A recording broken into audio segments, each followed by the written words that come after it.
ನಿಮಗೆಲ್ಲ ಗೊತ್ತಿದೆ.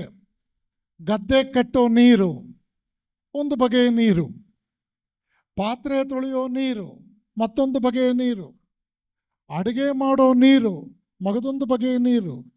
ಆದರೆ ದೇವರ ಪೂಜೆಗೆ ಬಳಸೋ ನೀರು, ಕುಡಿಯೋ ನೀರು ಅತ್ಯಂತ ಶುದ್ಧವಾದ್ದು.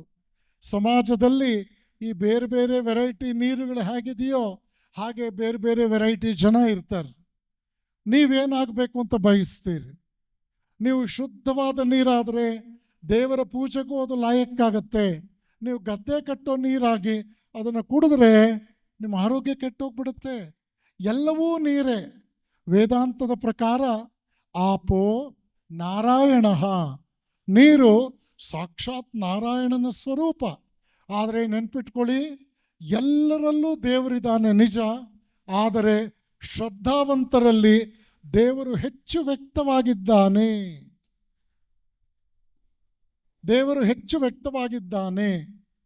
ನೀವು ಎಲ್ಲ ವಸ್ತುಗಳ ಜೊತೆ ಸ್ನೇಹ ಬೆಳೆಸಬಹುದು ನಿಜ, ಆದರೆ ಕನ್ನಡಿಯಲ್ಲಿ ನಿಮ್ಮ ಪ್ರತಿಬಿಂಬ ಹೆಚ್ಚು ವ್ಯಕ್ತವಾಗುತ್ತದೆ. ಆದ್ದರಿಂದ tell me about your friends, I shall tell you what type of person you are. ನಿಮ್ಮ ಸ್ನೇಹಿತರು ಯಾರು ಅಂತ ಹೇಳಿ, ನೀವು ಯಾರು ಅಂತ ಹೇಳ್ತೀನಿ ಅಂತ very old dictum in English. That means to say your friends will play a vital role in your upcoming. Be careful about your friends. They may influence you in either way. I mean to say positively as well as negatively.